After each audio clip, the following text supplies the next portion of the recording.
Buenas tardes nuevamente, hermanos. Un gusto estar nuevamente en esta, en esta tarde de día martes. Hoy finalmente vamos a concluir con esta serie de reuniones que comenzamos hace poco más de un mes y en la que hemos estado intentando buscar, desarrollar qué fue lo que pasó cuando nuestro Señor Jesús fue sepultado. Ese ha sido nuestro tema. En otras palabras, desarrollar una doctrina de la sepultura. Y para comenzar en esta tarde me gustaría que pensaran por un momento en la siguiente situación hipotética.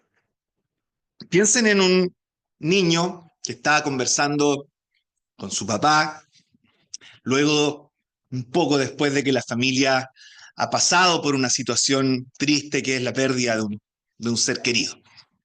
Y entonces este niño le pregunta a su papá, le dice, papá, ¿a dónde se fue el rey David después de morir? Y entonces el papá le responde a su hijo, al cielo, hijo. Y luego pasa un momento y el niño le vuelve a preguntar a su papá y le dice, papá, ¿y dónde se fue nuestra abuelita cuando murió la semana pasada? Y el papá nuevamente le responde, al cielo también, hijo.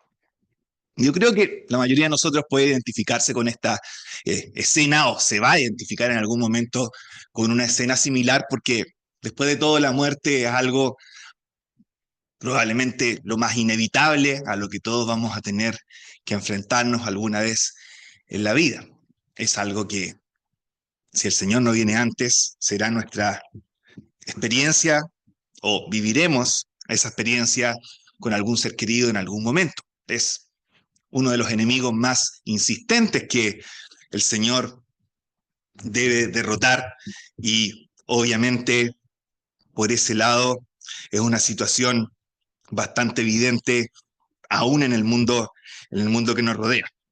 Y por supuesto, en estos momentos, en estas situaciones, la perspectiva del cielo, al cielo, hijo, eso decía el papá respondiéndole a la pregunta a su hijo, la perspectiva del cielo se traduce en una tremenda fuente de consuelo y de esperanza para uno como creyente. Esta es una fuente de consuelo tan grande que ustedes se ponen a pensar y se van a dar cuenta que incluso aquellos que no son creyentes se roban un poco este concepto en momentos particulares para hablar de que me está viendo desde el cielo, me está cuidando desde el cielo. Como que el cielo finalmente, aún en esa persona que en su momento más honesto te dirá que no cree en absolutamente nada, que solo somos mamíferos existiendo por este mundo y que luego no hay nada más después de la muerte. Incluso esa persona en algunos momentos va a robarle un poco este concepto a los creyentes y va a hablar de sus familiares que lo están viendo desde el cielo. El cielo es una fuente de consuelo, de esperanza para el creyente tremendo. Y sin embargo, volviendo ahora a la conversación del niño con su papá, más allá de la sabiduría que el papá haya tenido para responderle brevemente a este niño y tranquilizarlo, creo que para nosotros ahora la respuesta a las preguntas de este niño pudieran ser bastante más desarrolladas y elaboradas eh, a la luz de la evidencia que tenemos en las escrituras. Y en realidad, la segunda respuesta del papá es absolutamente cierta, sí, su abuelita era creyente, pero la primera respuesta no fue tan exacta y la verdad es que conocer mejor la evidencia bíblica para dar respuesta a este tipo de preguntas, vamos a ver hoy, por eso estoy mencionando esto, creo yo que potencia y enriquece aún más el consuelo y la esperanza que podemos extraer justamente para estas circunstancias y por lo tanto también es de tremenda riqueza para nosotros. Entonces, hasta el momento, ¿qué es lo que hemos visto con respecto a nuestro tema, a la doctrina de la sepultura? Lo que sabemos por ahora con respecto a esto es que, dijimos, el alma del Señor desciende al Hades, a lugar donde van las almas de los justos después de morir entre el Viernes Santo y Domingo de Resurrección. Otra cosa que sabemos también es que el Señor antes de morir le promete al ladrón que se arrepiente y le dice, hoy estarás conmigo en el paraíso. Y entonces por un lado tenemos el Hades, por otro lado tenemos el paraíso y concluimos en su momento y dimos una solución a este aparente dilema, diciendo que en realidad el Hades tiene un compartimento llamado el paraíso, donde van a parar, donde iban a parar las almas de los justos después de morir, y entonces, cuando un justo moría, su alma descendía también, pero descendía al paraíso, que era un compartimento dentro de este Hades, y de esa manera entonces se unían las dos respuestas y en realidad no hay ni una contradicción entre ellas, ¿verdad? Fue lo que mencionamos a grandes rasgos durante las últimas reuniones. Bueno, acompáñenme ahora a 2 Corintios capítulo 12, porque pasa que la situación se vuelve un poquito más compleja cuando incluimos ahora este otro pasaje en nuestro panorama.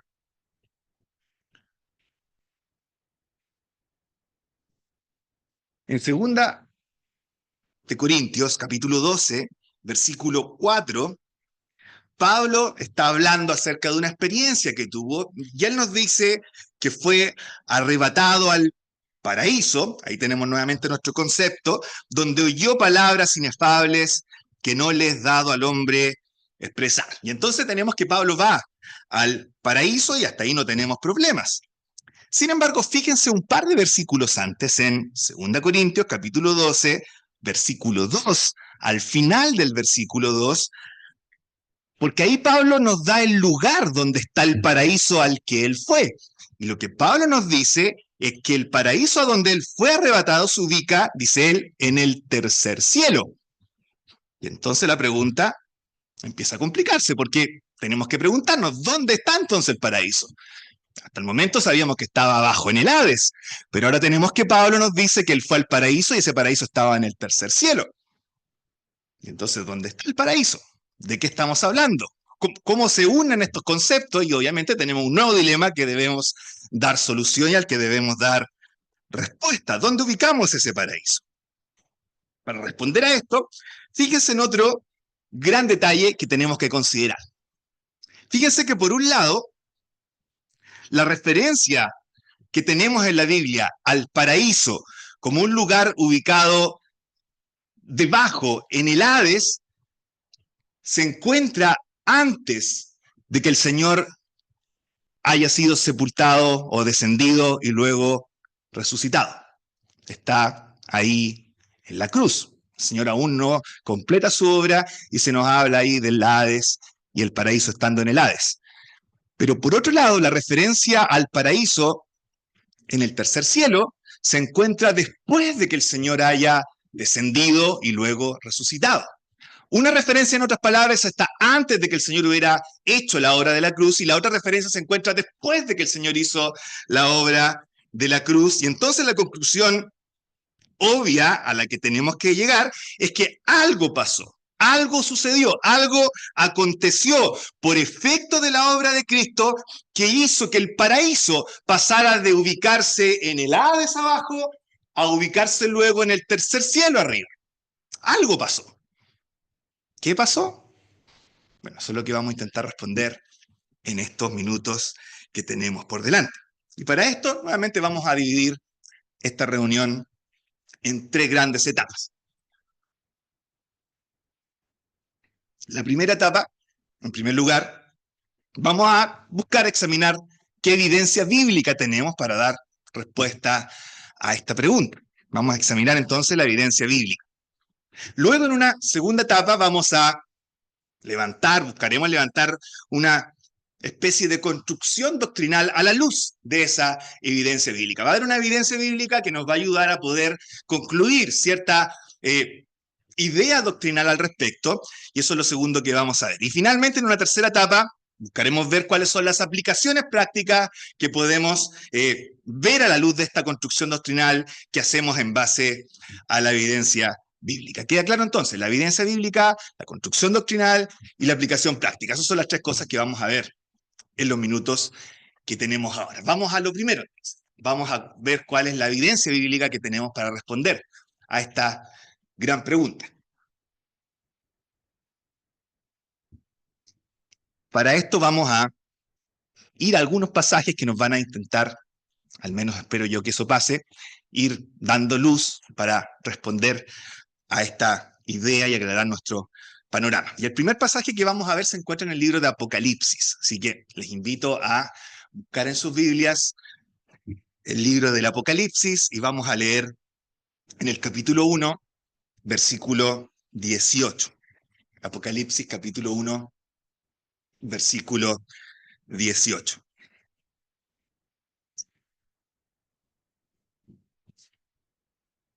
En el 17 parte el Señor hablándole a Juan y le dice, no temas, yo soy el primero y el último, y aquí viene el versículo 18, dice, y el que vivo, y estuve muerto, mas he aquí que vivo por los siglos de los siglos, amén, y tengo las llaves de la muerte y del Hades. Ese es el primer pasaje. Y entonces Juan acá nos habla de la muerte del Hades y de cómo el Señor nos dice que Él tiene las llaves de la muerte y del Hades gracias a que Él estuvo muerto y luego vive. Y probablemente una idea obvia y simple que podemos extraer de este versículo es que el Señor tiene las llaves de una habitación conocida como el Hades y que por lo tanto Él tiene la facultad de abrir y de cerrar ese lugar y de decidir quién entra y quién sale. Y la verdad es que es una idea que se encuentra bastante correcta. Como yo dije, aquí tengo las llaves del local de Concepción. Y si tengo las llaves del local de Concepción, entonces quizás puedo meterme a esa puerta y abrir y cerrar y dejar entrar o dejar salir a alguna persona abriendo y cerrando la puerta. Probablemente parte de la idea que tenemos acá tiene que ver con eso, pero hay algo especial en Apocalipsis con respecto a este concepto que lo hace incluso más rico que lo que les acabo de mencionar y tiene que ver con lo siguiente. La verdad es que se produce algo un poco curioso cuando Juan habla de la muerte y del Hades. Saben que el único lugar en la Biblia donde se habla de la muerte y del Hades juntos, y siempre en ese mismo orden, la muerte y el Hades. Primero la muerte, luego el Hades. El único lugar donde se habla de la muerte y el Hades juntos es aquí en Apocalipsis. No se habla de la muerte y del Hades juntos en otro lugar del Nuevo Testamento. Y no solo eso, sino que en todas las otras partes donde aparecen juntos estos dos términos, aquí en Apocalipsis, la idea no es tanto la de un lugar o de una habitación, sino de seres personificados, de, no sé, tiranos, amos, dueños, portentos, entes que aparecen y que hacen ciertas cosas. Por ejemplo, en Apocalipsis capítulo 6, versículo 8, la muerte y el Hades son jinetes. No son una habitación, no es una localización, son jinetes que van montando a caballo.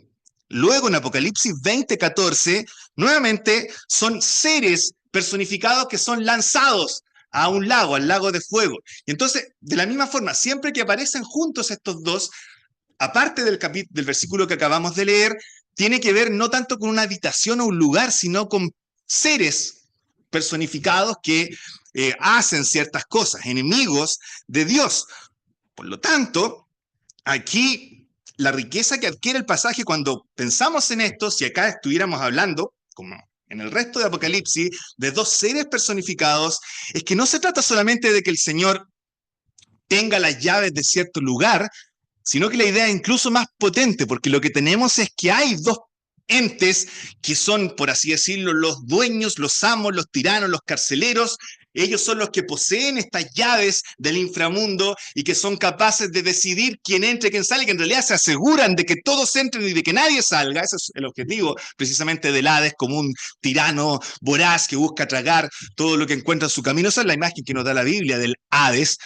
Y entonces lo que tenemos acá es al Señor descendiendo, ¿se acuerdan lo que veíamos en el martes pasado? Victorioso a ese lugar y arrebatándole las llaves a este antiguo tirano. Y ahora es Él, el más poderoso, que tiene las llaves en sus manos, derrotando a estos enemigos y quitándoles el poder sobre el inframundo. El Señor acá está diciendo, antes ellos quizás decidían no dejar salir a nadie, ahora soy yo el que tiene el poder para decidir quién sale y quién no sale de este lugar. Quédense con esa idea. Ahora es el Señor el que tiene el poder para decidir quién sale o no sale de ese lugar. Él tiene las llaves de la muerte y del Hades. Se las ha arrebatado en su victoria, descendiendo a través de su muerte y ascendiendo a través de su resurrección. Entonces, quédense con esto y vamos ahora al segundo pasaje. Vamos a Efesios capítulo 4, versículo 8. Efesios capítulo 4, versículo 8.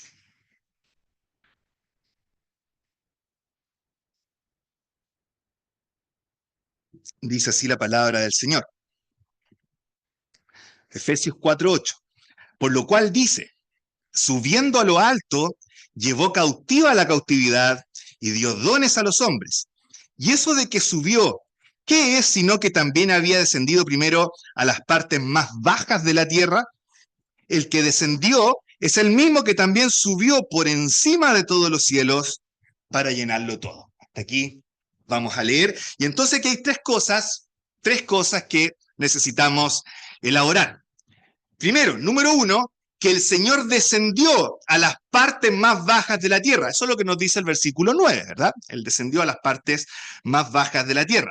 Segundo, que luego subió por encima de todos los cielos. Eso es lo que nos dice luego el versículo 10. Eso es lo segundo. Entonces, descendió a las partes más bajas de la tierra, ascendió por encima de todos los cielos. Y tercero, que subiendo a lo alto, llevó cautiva la cautividad. Eso es lo que nos dice el versículo 8. Tres conceptos. Vamos al primero. Lo primero es que el Señor descendió, se nos dice, a las partes más bajas de la tierra. Y fíjense que el pasaje no nos está diciendo que el Señor descendió a la tierra. No, está diciéndonos que descendió a un lugar específico en la tierra, dentro de esa tierra, y ese lugar específico son sus partes más bajas, que coincide perfectamente con algo que vimos hace algunos martes atrás, cuando el Señor describe dónde iba a estar, ¿se acuerda? En el corazón de la tierra, las partes más bajas de la tierra. Tiene similitud de conceptos con lo que el Señor ya había dicho en Mateo capítulo 12, y que ya sabemos, por lo que vimos hace algunos martes atrás, que era una referencia al abismo, al Seol o al Hades. Esa era la idea del concepto en ese lugar. Y si alguno tiene dudas de lo mismo, curiosamente, les adelanto también que las partes más bajas de la tierra o los fundamentos de la tierra eran sinónimo del Seol en la mente hebrea. Es por eso, por ejemplo, que en Isaías 14, versículo 15, cuando el profeta dice: del rey de Babilonia, mas tú derribado eres hasta el Seol, a los lados del abismo. Cuando los eruditos hebreos quisieron traducir este versículo al griego, en vez de decir a los lados del abismo, ellos lo tradujeron como a los fundamentos de la tierra. Porque para ellos, los fundamentos de la tierra, las bases de la tierra, las partes más bajas de la tierra, era un sinónimo del abismo y era un sinónimo del Seol. Entonces, probablemente ese sería el mismo concepto que Pablo está echando mano en este lugar. Y entonces tenemos un nuevo pasaje, para algunos un poco discutible, por eso tampoco lo mencioné mucho el martes, donde tratamos de sentar las bases bíblicas de esta doctrina, pero también es un pasaje que pudiera confirmarnos lo que hemos visto hasta el momento, que el alma del Señor, una vez que muere el día viernes, desciende también al Hades, a las partes más bajas de la tierra. Eso es lo primero que nos dice entonces Efesios capítulo 4 en este párrafo. Segundo, el versículo 10 ahora nos agrega que luego de descender a las partes más bajas de la tierra, el Señor ahora sube por encima de todos los cielos. Y aquí la verdad no hay mucha controversia, ¿verdad? Aquí estamos hablando de la resurrección del Señor y de la ascensión del Señor a lo más alto. Y probablemente esta expresión por encima de todos los cielos sea un sinónimo del lugar que menciona Pablo en 2 Corintios 12, ¿verdad? Del tercer cielo, el cielo más alto, el cielo donde habita Dios mismo, donde está la presencia gloriosa y bendita de Dios. Entonces, fíjense lo que tenemos hasta ahora.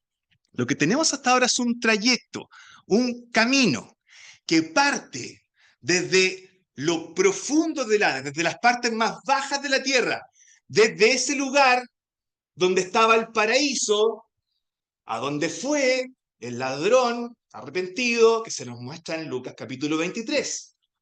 Ese trayecto parte ahí, sigue, y ahora este trayecto termina en el tercer cielo, por encima de todos los cielos, ahí donde está el paraíso que visitó Pablo en 2 Corintios capítulo 12. Entonces ustedes van uniendo un poco los cables y van haciéndole sentido a lo que estamos viendo hasta el momento. Hay un camino, hay un trayecto que se nos muestra acá en Efesios capítulo 4, que va desde ese lugar donde supuestamente estaba el paraíso, donde fue el ladrón, y que llega ahora donde estaba el paraíso, donde fue Pablo. Sigamos. Teniendo esto presente, veamos en tercer lugar esta descripción del versículo 8, que nos dice que el Señor, subiendo a lo alto, llevó cautiva la cautividad. Esta es una frase de un salmo, por supuesto, por lo mismo es altamente poética, pero la idea es que hay un grupo de personas que se encuentran cautivas, ¿verdad? Eso no es muy complicado de dilucidar. La cautividad es un grupo de personas que está cautiva, pero que ahora son tomadas cautivas por el Señor para ser trasladadas a otro lugar. Lleva cautiva la cautividad. Ahora, ¿dónde son llevadas estas personas? El pasaje nos dice que son llevadas a lo alto, ¿verdad? Subiendo a lo alto, llevó cautiva la cautividad. Y entonces vamos sacando nuestras conclusiones. Tenemos varias cosas aquí que están claras, ¿no es cierto? Si ya sabemos que por la obra de la cruz el Señor tiene las llaves del Hades y decide quién puede salir de ese lugar, lo primero que dijimos, si además sabemos ahora, en segundo lugar, que en su exaltación el Señor hace un recorrido que va desde lo profundo del Hades, lo más bajo del cosmos, y llega a este camino recorrido a lo más alto de los cielos, hacia el tercer cielo. Si además sabemos que en ese recorrido se llevó junto con él a un grupo de personas, la cautividad, y también además sabemos que el paraíso, por alguna razón, pasó de ubicarse en el Hades a ubicarse ahora en el tercer cielo. ¿Cuál es la conclusión que tenemos que sacar a la luz de todo esto? La conclusión obvia a la que debemos llegar es que lo que hizo el Señor en su descenso y posterior ascenso fue transportar el paraíso mismo, completo, el paraíso mismo, desde el Hades hasta el tercer cielo. La idea es potente, es poderosísima, pero ahí está. Y aún nos falta otro pasaje. Vamos al tercero ahora. Vamos al Evangelio según Mateo. Vamos a Mateo capítulo 27. Si ustedes ya van entendiendo hasta dónde quiero llegar. Mateo capítulo 27, versículo 51.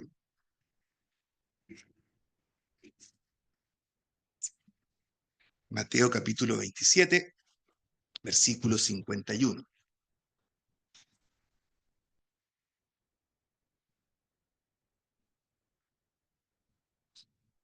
Versículo 51. Y he aquí, el velo del templo se rasgó en dos, de arriba abajo, y la tierra tembló, y las rocas se partieron, y se abrieron los sepulcros, y muchos cuerpos de santos que habían dormido se levantaron. Y saliendo de los sepulcros, después de la resurrección de él, vinieron a la santa ciudad y aparecieron a muchos. Hasta ahí la lectura. Es un versículo, me atrevería a decir, único en su especie. Y por único en su especie me refiero a que ustedes pueden buscar en el resto de la Biblia y este evento no se vuelve a repetir nunca más.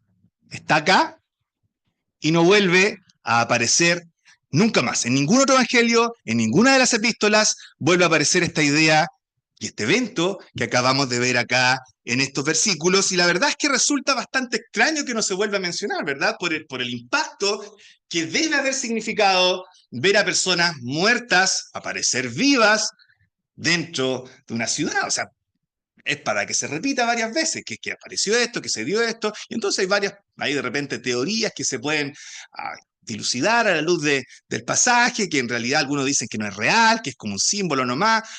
Aquí la verdad es que si somos honestos con la Biblia tenemos que admitir que es un evento que pasó, y aquí se nos está diciendo que efectivamente así pasó. Pero cuando nos damos cuenta de la conexión que tiene este párrafo que acabamos de leer, que es lo que vamos a intentar establecer a continuación, con el tema que estamos viendo, entonces deja de estar tan aislado. El párrafo deja de estar tan solito y adquiere continuidad también con el resto de las escrituras. Veamos entonces de qué se trata. Acá, en el párrafo que acabamos de ver, los eventos principales en realidad son dos. Hay dos grandes eventos y todo el resto que está alrededor es una explicación o un desarrollo de esos dos grandes eventos principales. ¿Cuáles son esos dos eventos? Primero es el velo rasgado y lo segundo son las rocas rasgadas. Hay un velo rasgado y hay una roca rasgada y todo lo que está alrededor es una explicación o desarrollo de esos dos eventos principales. El versículo 51 nos dice, por una parte, que el velo del templo se rasgó, esquizo, esa es la palabra griega ahí, y luego que las rocas, nos dice, se partieron, esquizo, la misma palabra. Nuevamente, el vocablo griego es exactamente el mismo en las dos instancias. Y si fuéramos honestos con la traducción del pasaje, tendríamos que traducirlo de la misma manera. Tendríamos que decir, el velo se partió, las rocas se partieron. O el velo se rasgó, las rocas se rasgaron. Esos son los dos eventos principales que tenemos acá en este pasaje. Como les decía, todo el resto desarrolla lo mismo. Por un lado, cuando se trata del velo, se nos especifica que este velo fue partido, fue rasgado de arriba a abajo, y todos entonces sabemos que esta es una referencia a que no se trata de que a una persona humana haya ido y lo haya rasgado, sino que como es de arriba abajo, es Dios el que está efectuando todo lo que aparece acá, y Él es el que abre este velo en este lugar. Y luego esto lo confirmamos porque vamos a Hebreos capítulo 10 y ahí se nos aclara que en realidad este velo rasgado nos indica que se ha formado un camino para que podamos entrar no al lugar santísimo del templo de Jerusalén, sino al lugar santísimo de la presencia de Dios en los cielos. Y ahí entonces empezamos a hacer ciertas conexiones, ¿verdad? Y nos damos cuenta, por lo que nos dice Hebreos capítulo 10, que en realidad el velo rasgado acá en la crucifixión es solamente un símbolo terrenal de una realidad más profunda a nivel cósmica o a nivel, podríamos llamarle, en el mundo espiritual. Lo que se nos está diciendo acá es que con la muerte del Señor Jesús se abrió un camino directo a la presencia santa de Dios en el tercer cielo. Vamos conectando nuevamente con lo que hemos visto hasta el momento. Vamos ahora a las rocas. Se nos dice que las rocas también fueron partidas, también fueron rasgadas, pero a continuación en el versículo 52 se nos agrega que estas rocas fueron rasgadas para que se abrieran los sepulcros. Obvio, ¿verdad? Los sepulcros estaban en las rocas y las rocas, si hay un terremoto, las rocas se parten, los sepulcros también se abren y esto permite que los cuerpos de personas que habían fallecido puedan salir de sus tumbas vivos, eso es lo que nos está diciendo el pasaje, y marchar rumbo, se nos dice acá, a la santa ciudad. Y quiero que nos detengamos en esta frase, la santa ciudad, porque es una frase bien curiosa en el Nuevo Testamento. No se utiliza muy seguido, no se utiliza muchas veces. El Evangelio solo se utiliza acá, y en este pasaje la tentación donde se nos dice que Satanás llevó al Señor a la santa ciudad. Pero aparte de esas dos referencias, el único lugar nuevamente donde se menciona la santa ciudad, así como santa ciudad, es en Apocalipsis.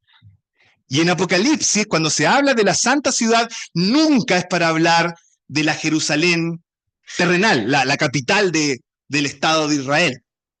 Siempre en Apocalipsis que se nos habla de la santa ciudad es para hablar de la Jerusalén celestial, la habitación de Dios, el lugar donde Dios habita con los hombres, ese lugar cuyo arquitecto y fundador, nos dice el escritor a los Hebreos, es Dios. Y nuevamente vamos a Hebreos y confirmamos que Jerusalén como ciudad terrenal es solamente una figura, una sombra de otra ciudad, como les decía recién, cuyo arquitecto y constructor es Dios. Por lo tanto, esto nos da pie para pensar que nuevamente, al igual que con el velo, lo que está pasando con las rocas también es una figura terrenal, que realmente pasó, pero es una sombra que apunta a una realidad mucho más profunda que se dio en el plano cósmico o en el mundo, podríamos decirle, espiritual. Por un lado, piensen en esto, así como Dios rasgó el velo para permitir una entrada a la presencia suya en el tercer cielo, ese mismo Dios también rasgó las rocas para permitir la salida de los muertos desde el Hades hacia el tercer cielo, hacia la ciudad celestial, hacia la santa ciudad, como se nos dice acá. Por un lado, la entrada a la presencia de Dios es abierta. Por otro lado, la salida de la prisión también es abierta. Por un lado hay acceso, por otro lado hay escape. Y nuevamente nos volvemos a encontrar con la misma imagen de Efesios 4. Hay un camino que va desde lo profundo del Hades hasta el tercer cielo donde Dios habita. Un camino que se va trazando, un camino que se va abriendo, que parte en el Hades, pero que para pasar tiene que romperse un conjunto de rocas y de sepulcros, y entonces Dios rompe las rocas, rompe los sepulcros y permite que el camino siga ascendiendo. Y cuando llega a un punto, hay un velo que tiene que rasgarse para permitir la entrada, y entonces Dios rasga ese velo para que ese camino llegue a la presencia de Dios en los cielos. Un trayecto, un camino que va desde el Hades hasta el tercer cielo. Pero fíjense ahora quiénes son los que transitan por este camino. Versículo 52. Y muchos cuerpos, se nos dice, de santos que habían dormido, se levantaron. Entonces, aquí estamos hablando de creyentes, ¿verdad? Por eso son llamados santos, son creyentes. Y de creyentes que murieron antes de que Cristo hiciera y completara su obra.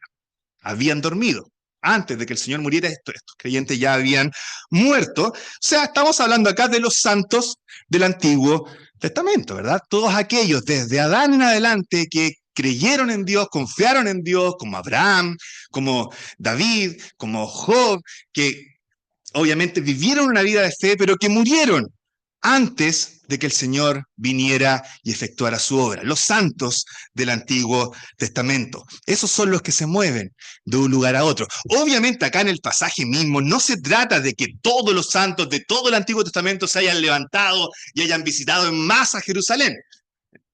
No se trata de que Adán y Job y David hayan aparecido en cuerpo y espíritu y alma en Jerusalén y saludado al resto. No se trata de eso primero, porque días después Pedro mismo dijo que la tumba de David seguía ocupada. David no podría haber salido, si Pedro mismo nos dice que la tumba de David todavía está ocupada hasta el día de hoy. Dos, porque aquí se nos dicen muchos cuerpos, no todos los cuerpos. O sea, fueron un grupo de personas. Y tercero, porque se nos dice cuerpos. O sea, eran personas que habían muerto recientemente, lo suficientemente recientes como para que aún hubiera un cuerpo que pudiera levantarse, ¿verdad? Entonces, no estamos hablando de todos los santos, de todo el Antiguo Testamento, estamos hablando de algo en miniatura. Nuevamente tenemos esto que les acabo de mencionar una y otra vez, una representación terrenal de algo que está pasando a mayor escala en el mundo cósmico, en el mundo espiritual. Por un lado, en la esfera terrenal se abrió un camino. Desde los sepulcros, las rocas partidas, hasta el lugar santísimo que estaba en el templo en Jerusalén. Hubo un camino terrenal que se abrió literalmente, perdón la emoción, en estos versículos. Y por ese camino transitaron muchos creyentes que habían muerto antes de que el Señor completara la obra. Eso se dio a nivel terrenal. Pasó. No fue todo, pero pasó. Pero eso está hablando de algo a mucho mayor escala que se dio también en la esfera celestial o en la esfera espiritual.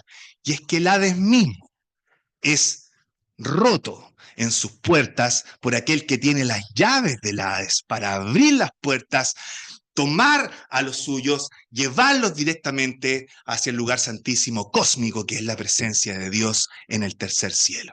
Y eso es entonces lo que tenemos acá en este versículo. Ahora tenemos más claro cuál era la cautividad que fue llevada cautiva en Efesios 4, ¿verdad? Son los santos del Antiguo Testamento, aquellos que murieron esperando por el cumplimiento de las promesas, pero que iban a un compartimento llamado paraíso.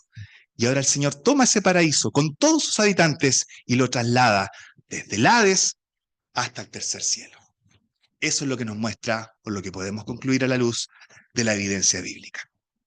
Teniendo la evidencia bíblica ahora, veamos cómo podemos construir algo de doctrina a la luz de esto. La imagen completa, entonces, se trata de lo siguiente. Al momento de morir, el Señor desciende al Hades. El descenso a los infiernos se le ha llamado a este acto. Desciende victorioso, con las llaves de la muerte y del Hades en su poder y en sus manos. Y veíamos el martes pasado que desde ese lugar, desde el paraíso, proclama a toda voz su triunfo en la cruz hacia esos enemigos suyos que estaban aprisionados más abajo.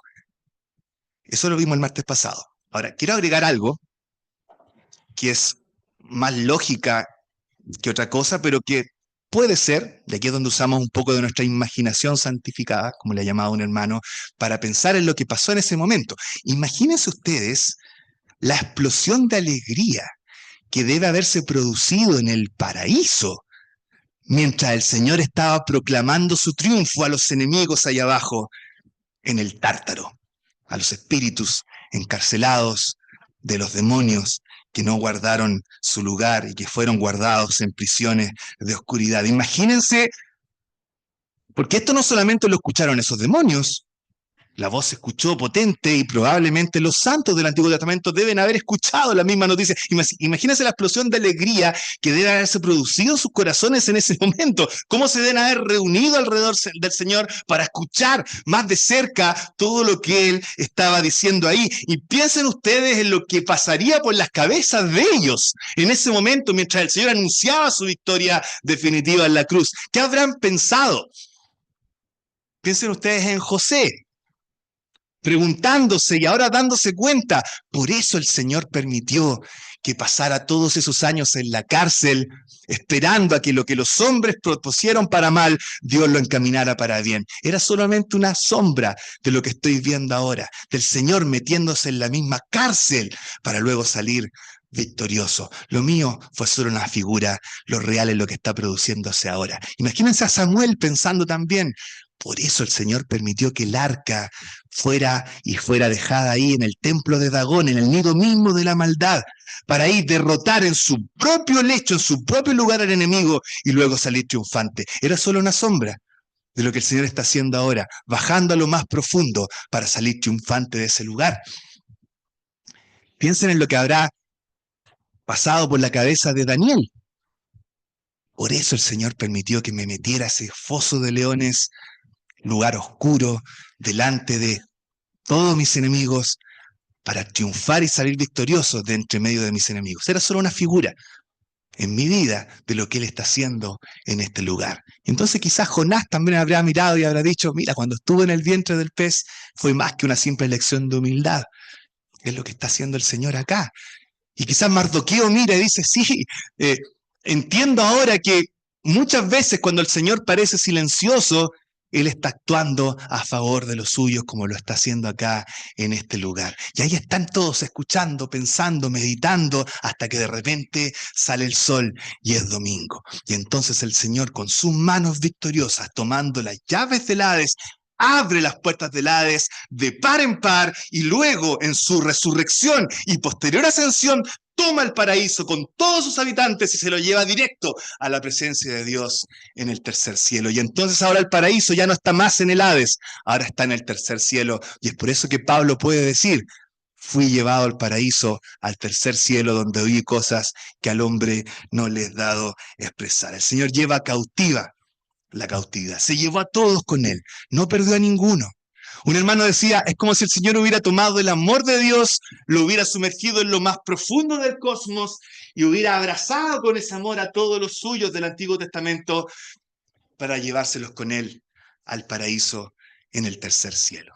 Eso es lo que pasó durante esos días. ¿Se imaginan ustedes qué habrá pensado David en ese momento? Ese David que en el Salmo 16 escribió mientras estaba vivo, tú no vas a abandonar mi alma en el Hades. Y ahí estuvo por milenios, su alma abandonada. Y tú y yo que nos quejamos a veces porque por algunos años Dios no responde a nuestras oraciones. Ahí está David, por milenios, esperando que su esperanza sea cumplida, sí que sea cumplida. Y ahora se cumple. Ordinario, ¿verdad? Y quiere haber pasado por ese corazón al ver cómo el Señor cumple sus promesas. Y el testimonio que nos deja a nosotros, que el Señor cumple sus promesas, por más que de repente nos quejemos que se demora en hacerlo. En resumen, ¿qué es lo que pasa acá? El Señor se lleva consigo a los santos del Antiguo Testamento, los saca del inframundo para trasladarlos al tercer cielo. Esa es una idea doctrinal que se ha enseñado a lo largo de toda la historia de la Iglesia, que ha recibido algunos nombres. Se le ha llamado la cosecha del Hades o la o el desgarro del infierno, tiene algunos nombres, no importa tanto el nombre, lo que importa es la realidad que tenemos detrás de ella y en la que he intentado comunicarles durante estos minutos. Ahora, obviamente, y aquí viene el punto, con este traslado del paraíso desde el Hades al tercer cielo, hay toda una transformación en la geografía del más allá. Toda esta geografía cósmica, ¿se acuerdan del tour que hicimos hace unos martes atrás?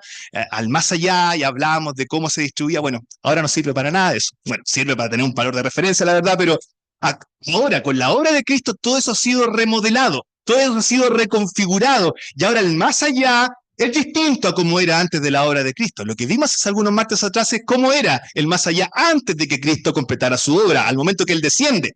Lo que tenemos ahora que ver es cómo es el más allá después de que el Señor completa esa obra, después de que desciende. Y es distinto, es bastante distinto.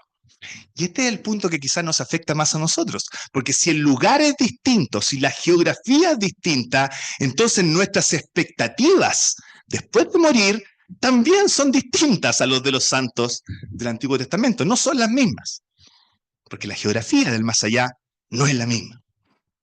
Por un lado, piensen en lo siguiente. Antes de Cristo, las almas de todos los que morían descendían al Hades, independientes si eran creyentes o incrédulos. Todos aquellos que morían, sus almas descendían al Hades. Los justos descendían a un lugar de descanso llamado el paraíso. Los no creyentes, los injustos, descendían a un lugar de tormentos que se nos muestra más explícitamente en la parábola del rico y Lázaro. En cuanto al cielo, el cielo, a no ser de un par de visiones que tuvo algún profeta por ahí, estaba completamente vacío de seres humanos. No había seres humanos en el cielo. Por eso que el Señor puede ser tan tranquilo y enfático cuando le dice a Nicodemo en Juan capítulo 3, nadie ha subido al cielo. No hay nadie en el cielo. Pero ahora, después de Cristo, después de la obra de Cristo, no todos los que mueren descienden al Seol. No todos los que mueren descienden al Hades, porque en el Hades actualmente solo hay un lugar de tormentos, no hay nada más.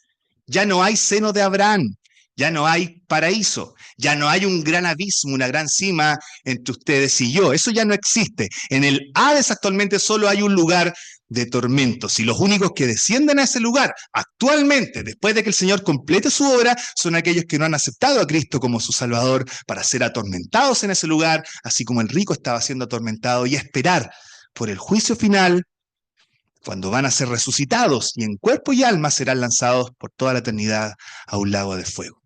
Ese es el destino terrible que espera a quien no acepta a Cristo como su Salvador. Y es un motivo para dar gracias, porque de ahí es donde nos ha salvado el Señor. Así es como es actualmente el Hades. Es lo que nosotros comúnmente conocemos como infierno. Pero ahora también, después de Cristo, el paraíso no está allá abajo. Está en el tercer cielo, está en la misma presencia del Señor, y en el cielo actualmente existe, donde antes estaba vacío de seres humanos, ahora existe una multitud gozosa, vibrante y triunfante de almas de seres humanos que han partido para estar con el Señor. En otras palabras, el paraíso ahora no es un lugar en el cielo al que desciendes, es un lugar en el cielo al que asciendes después de morir. Lo repito porque esto es importante. El paraíso ahora no es un lugar en el Seol al que desciendes, es un lugar en el cielo al que asciendes después de morir. La esperanza del creyente ha cambiado. Y entonces ahora tenemos algunas respuestas, ¿verdad? Esto explica por qué por un lado el Señor desciende al paraíso después de morir en el Hades, pero Pablo no desciende, Pablo asciende al cielo cuando el Señor lo lleva a escuchar esas cosas que él escuchó. Esto explica también por qué los justos en el Antiguo Testamento que vimos, ¿se acuerdan? Samuel, por ejemplo, que sube, y todos ellos descendían al Hades al morir, pero actualmente el creyente no desciende. El creyente parte directo para estar en la presencia del Señor. Están bajo el altar, nos dice Apocalipsis 6:9. Están delante del trono, nos dice Apocalipsis capítulo 7. Ahí es donde está el creyente actualmente. Y esto explica también, hermanos, por qué, fíjense en esto, por un lado, los santos en el Antiguo Testamento no parecían muy entusiasmados con el prospecto de irse al más allá. No tenían mucha eh, esperanza, ni mucha vibración, ni mucho entusiasmo al momento de pensar en el más allá. Ejemplos. El Seol no te exaltará, ni te alabará la muerte, ni los que descienden al sepulcro esperarán tu verdad, se lamentaba Ezequías en Isaías 38 cuando supo que iba a morir. David preguntaba en el Salmo 6, en el Seol, ¿quién te alabará? Estaba esa idea. No había mucho entusiasmo al momento de ir al más allá, pero ustedes comparan esto con lo que pasa en el Nuevo Testamento y el contraste es chocante. Piensen en Pablo, muy lejos de lo que habla David, muy lejos de lo que habla Ezequías. Pablo dice, no sé dónde partir, no sé cuál es mejor. Estoy puesto en estrecho, dice él. Mi deseo es partir y estar con Cristo, lo cual es muchísimo mejor. Lejos, lejos, muy distinto de cómo se veían las cosas en el Antiguo Testamento. Y la razón es que, claro, en el Antiguo Testamento los justos iban y descendían a un lugar de reposo, a un lugar de descanso, a un lugar de disfrute, a un lugar de placer, pero en un estado completamente incompleto. ¿Qué es lo que un creyente quiere más que cualquier otra cosa? Ver a su Señor. Muéstrame tu gloria, le dice Moisés. Y ahí está Moisés en el Hades, por milenios, y no ha visto su gloria. Es un lugar donde la esperanza de todo creyente de ver a Dios cara a cara, en este caso en la faz de Jesucristo, no se completa. Y entonces, claro, no había mucho entusiasmo.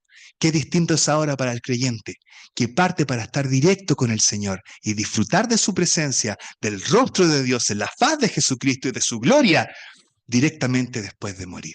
Las esperanzas se cumplen y entonces nuestra esperanza, nuestro entusiasmo y nuestra perspectiva del más allá es completamente distinta ahora que Cristo ha completado su obra. Solo porque Él ha descendido a las partes más bajas de la tierra y luego ha subido más allá de los cielos llevando cautiva la cautividad. Obviamente esto abre un tremendo nicho de aplicaciones para nosotros, que es lo último que quiero mostrarles en esta reunión. Hemos hablado de la evidencia bíblica, hemos hablado de cómo esto se construye doctrinalmente y quiero terminar con algunas aplicaciones prácticas para luego orar. La primera aplicación, creo yo que tenemos que mencionarla, tiene que ver con el tremendo alcance que tiene la obra de Cristo. La obra de Cristo tiene un alcance gigantesco. Toda la geografía del más allá es cambiada gracias a su obra. Quizás por eso, pensando en Mateo 27, hubo un terremoto cuando él muere. Un terremoto que cambia la geografía. Un terremoto que cambia no la geografía de esta tierra solamente, sino la geografía del cosmos, del más allá, del inframundo, de todo lo que está más allá de nuestra vista y de nuestros sentidos. Todo eso cambia. Ni la muerte puede seguir siendo la misma después de lo que Jesús ha hecho. Ese es el tremendo alcance de su obra. Más fuerte todavía, ¿saben? La obra de Cristo es tan central, piensen en esto, es tan central la obra de nuestro Señor Jesucristo que nadie siquiera podía entrar al cielo hasta que Él completara su obra. El cielo estaba vacío, así como el velo estaba cerrado y nadie podía pasar al lugar santísimo en el templo aquí en la tierra, el cielo estaba cerrado y nadie podía entrar a la presencia de Dios en los cielos. Quizás por eso Isaías está tan terrificado cuando ve que está ahí en la presencia del Señor y dice, soy hombre muerto, ni un ser humano podría estar en este lugar. Y entonces los patriarcas y los profetas tienen que esperar por siglos a que Cristo complete su obra. Y solo ahí, así de central es su obra, solo ahí pueden dirigirse directamente a la presencia de Dios. ¿Saben lo más extraordinario de esto? Que todo lo que acabamos de ver se hizo en un aparente silencio. ¿Qué es lo que ustedes ven entre el Viernes Santo y el Domingo de Resurrección? Nada. Ustedes no ven nada. Y si son un poco más copuchentos, con toda la reverencia que el Señor amerita, lo único que van a ver, si se atreven a meterse en un sepulcro, es ver un cuerpo puesto, envuelto en sábanas, envuelto en especias, completamente inmóvil, desde el viernes al domingo. Nada de movimiento, cero movimiento, completo silencio, completa inactividad. Pero debajo de eso, Lo que tú tienes es a un Señor haciendo un camino, una carretera, un sendero, un trayecto. ¿Qué hay más cansador que hacer una obra, un camino?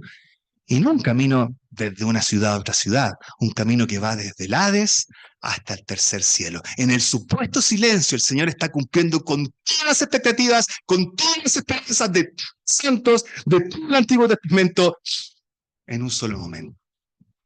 Eso es lo que hace el Señor en el silencio de su supuesta espera entre viernes y domingo. Ustedes tienen a Jonás por un lado, inmóvil en el vientre del pez, orando ahí con desesperación, con angustia, pero ustedes tienen al Señor por otro lado, y no está inmóvil, y no está orando con desesperación y angustia, está orando con alegría, con voz de triunfo, con voz de victoria. Así como quizás cantaba Pedro y Silas en la cárcel, ¿verdad? Y se produce un terremoto y las puertas se abren, el Señor también está cantando con gozo en el Hades, y se produce un terremoto, y se abren las puertas, y Él sale y hace su obra. Mientras todo por fuera parece estar completamente inmóvil. Hermano, hermana, no creas que Dios no está haciendo nada cuando te parece que está en silencio. No creas que Dios está absolutamente quieto cuando parece no responder a tus oraciones.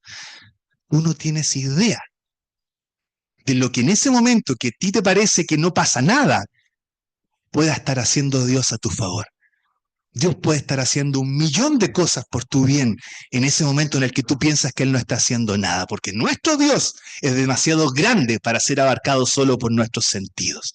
Así cuando te veas tentado, cuando te veas tentada a pensar que Dios no hace nada porque guarda silencio, acuérdate de esto, acuérdate del sepulcro, acuérdate del descenso, acuérdate de lo que hizo Él, y entonces guarda silencio y espera en Él. Él hace mucho más de lo que podemos ver con nuestros simples sentidos. Eso es lo primero. Segunda aplicación, tiene que ver con este cambio de perspectiva que tenemos. Gracias a la obra del Señor y todo este cambio de geografía. ¿Han pensado en esta frase? ¿Y qué relación pueda tener con nuestro tema cuando se nos habla de que el Señor va a edificar su iglesia y las puertas del Hades no prevalecerán contra ella? Como que nuestra idea por lo general es simple, ¿verdad? La iglesia nunca va a morir, la iglesia nunca va a desaparecer, por eso las puertas del Hades no prevalecerán contra ella. Pero pensemos por un momento en cómo suena esa frase a la luz de lo que hemos visto hoy y estos martes en general. Piensen ustedes que en el momento en el que el Señor está diciendo esta frase, edificaré mi iglesia, las puertas del Hades no prevalecerán contra ella, en ese momento no había persona que no pasara por las puertas del Hades. Por muy creyente que fuera, toda persona iba a pasar por las puertas del Hades. No al lugar de tormento, al paraíso, por supuesto, pero el Hades después de todo. Las puertas del Hades eran implacables. Nadie se salvaba de eso. Pero cuando el Señor completa su obra, no todos pasan por las puertas del Hades.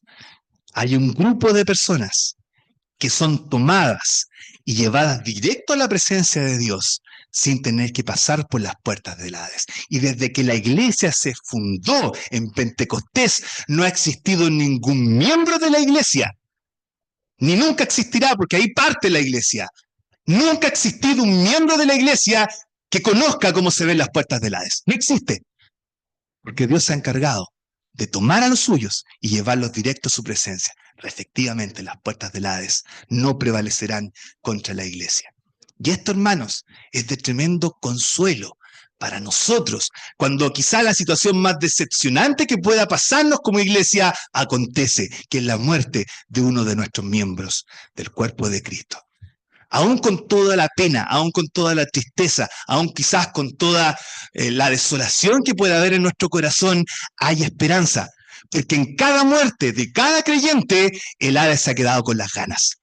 El Hades se ha quedado con hambre. El Hades voraz no ha podido saciar su apetito. En cada muerte de cada creyente, Dios recuerda en Cristo que Él es victorioso y no hay alma que pase por las puertas del Hades una vez después de morir, si es creyente, sino que llevado directo a la presencia del Señor. En algo tan triste y angustiante, tenemos un recuerdo de victoria. Dios ha vencido. Cristo ha vencido. Las puertas del Hades no prevalecerán contra la iglesia. Eso es lo segundo que quería compartirles. Y lo tercero y último, y con esto ya terminamos, tiene que ver con lo superior, que es el destino nuestro como creyentes, cuando lo comparamos con el destino al que iban los santos en el Antiguo Testamento cuando descendían al paraíso. Les decía yo que antes de Cristo, cuando el paraíso estaba ahí en el Hades, las almas de los justos iban a ese lugar, estaban perfectamente conscientes, en un lugar de disfrute, en un lugar de paz, pero a pesar de eso, la impresión que nos da el Antiguo Testamento es que al parecer estas almas no tenían mucha conciencia ni noción de lo que pasaba acá en la tierra. Por ejemplo, en Isaías se nos muestra cómo el rey de Babilonia desciende y las almas que están en ese lugar le dicen: este es aquel varón que hacía temblar la tierra, como que se sorprendan de verlo ahí, como que no tenían muy claro qué es lo que había pasado antes, simplemente se sorprenden de verlo en ese lugar. Y por otro lado, el rico en la parábola del rico y Lázaro simplemente supone que sus hermanos están todavía cometiendo las mismas barbaridades que hacían antes y por eso pide que Lázaro vaya y les predique, pero parece que no estaba consciente de lo que realmente estaban haciendo en ese momento, simplemente estaba viendo a Abraham y a Lázaro en su seno. Parece que entonces en el Antiguo Testamento, ahí en el Seol, ahí en el Hades, las almas no tenían mucha conciencia de lo que estaba pasando allá afuera. Noten la diferencia con la realidad de los creyentes ahora. En Apocalipsis 19, las almas de los santos que han partido a la presencia del Señor están alabando a Dios por los juicios que han caído sobre la tierra. Noten la implicancia de eso. Ellos están viendo lo que está pasando en la tierra, están viendo los juicios que están cayendo sobre la tierra y alaban a Dios por eso. Son almas que al parecer están perfectamente conscientes, activas, atentas y concentradas, mirando cómo se dan los acontecimientos acá en esta tierra. Muy distinta como era antes, abajo en el Seol. No solo eso, si ustedes piensan en este capítulo famoso de Hebreos donde dice que teniendo en derredor nuestro una gran nube de testigos, y fíjense que dice teniendo alrededor, no dice teniendo delante nuestro. Delante nuestro está Jesucristo, el autor y consumador de la fe, pero por algo se da esta idea de que alguien está en derredor, es como un coliseo donde está rodeando a la acción que se produce ahí en medio del estadio. Nuevamente da la impresión de que hay personas en el más allá que están atentas, observando y muy conscientes de lo que está pasando acá en esta tierra. Y entonces, hermano, hermana, piensa ahora en esos hermanos tuyos queridos, en esos hermanos tuyos admirados, en esos hermanos tuyos cercanos, a lo mejor familiares a ti. Y tu esperanza ahora es muy distinta a la que tenían antes los creyentes, donde quizás no se sabía mucho lo que estaba pasando. Ahora tú tienes muchas más atribuciones para poder pensar de que aquellos seres que han partido ya y que son parte de nosotros como iglesia, están en el cielo, pero están observándote, están mirándote, son parte de esa nube de testigos que te permiten caminar con incluso más aguante esta carrera que tenemos por delante. Y todo eso es posible solo porque el Señor desciende y se lleva con Él el paraíso al tercer cielo. Tremendo, ¿verdad? Esas son las implicancias que a veces podemos sacar, extraer de este pasaje. Entonces, ya para concluir, ahora podemos quizás responder un poco mejor las preguntas de este niño, pero aquí entre nosotros, ¿verdad? Quizás lo que podríamos decir, pensando en lo que preguntó este niño, es que sí, pongámosle Luchito, sí, Luchito. David, cuando murió, en realidad no fue al cielo, descendió a un lugar de descanso, un lugar de paz, pero un lugar donde algo no se estaba cumpliendo, y es que David no podía ver a Dios directamente, ni podía disfrutar de su presencia. Tuvo que esperar para eso. Tuvo que esperar a que viniera el Señor Jesús y que el Señor Jesús cumpliera la obra en la cruz. Y entonces en ese momento, luego de morir, Él descienda donde estaba David se lo lleva junto con él al cielo. Y ahí entonces David pudo disfrutar de Dios. Y ahora tu abuelita, porque el Señor ya completó su obra, no tiene que hacer el mismo recorrido. Tu abuelita va directo donde el Señor a disfrutar de su presencia. Y no solamente está disfrutando de su presencia, sino que te está observando a ti en estos momentos, a nosotros. Y si crees en Cristo, muy pronto estaremos todos reunidos disfrutando del Señor y disfrutando unos de otros. Una respuesta que la verdad da mucha esperanza y mucho consuelo también a nuestro corazón, y no es simplemente lindos deseos, sino que es algo que, como vimos hoy día, tiene suficiente evidencia y base bíblica para que pensemos que es así. La doctrina del descenso. ¿De qué se trata la doctrina del descenso? 30 segundos. El cuerpo del Señor queda en la tumba. El alma del Señor desciende al Hades. En el Hades proclama la victoria de su obra a los enemigos que estaban ahí, y también toma a los suyos, a los santos del Antiguo Testamento, y los traslada a la misma presencia de Dios en los cielos. De eso se trata. Eso fue lo que vimos durante 5 martes, resumido en un par de segundos. ¿Se fijan? Es más que un simple mito o fábula católico-romana. Eso es lo que quería yo transmitirle durante estos martes. Es una doctrina con mucha base bíblica, es una doctrina rica teológicamente y lo más extraordinario, con muchas aplicaciones para nuestra vida, para nuestro gozo, para nuestra edificación. Que el Señor nos ayude entonces a, como le escuchábamos recién, correr con paciencia y con aguante esta carrera que tenemos por delante con los ojos puestos en nuestro Señor Jesús. Vamos a orar para terminar. Nuestro Padre, gracias por tu palabra nuevamente, gracias por poder ver los alcances de lo que tu Hijo ha hecho. Esto no es algo, sí, es algo que nos sorprende a nosotros porque a veces no lo meditamos ni lo conocemos tan bien como quisiéramos, pero qué increíble que para ti no es ninguna sorpresa, que es algo que tú diseñaste así desde el principio, en tu mente brillante, en tu mente extraordinaria, en tu mente fuera de serie, todos estos pequeños detalles y sus distintas aplicaciones e implicancias estaban perfectamente pensadas. Así de grandioso eres tú, así de grandiosa es la obra de tu Hijo. Gracias, gracias por ser beneficiarios de ella. Gracias por tener la oportunidad de conocer un poco más de ella. Gracias porque esto también nos lleva a disfrutar de nuestro Señor como lo hemos hecho durante estos martes. Quedamos agradecidos por tu palabra nuevamente en el nombre del Señor Jesús. Amén.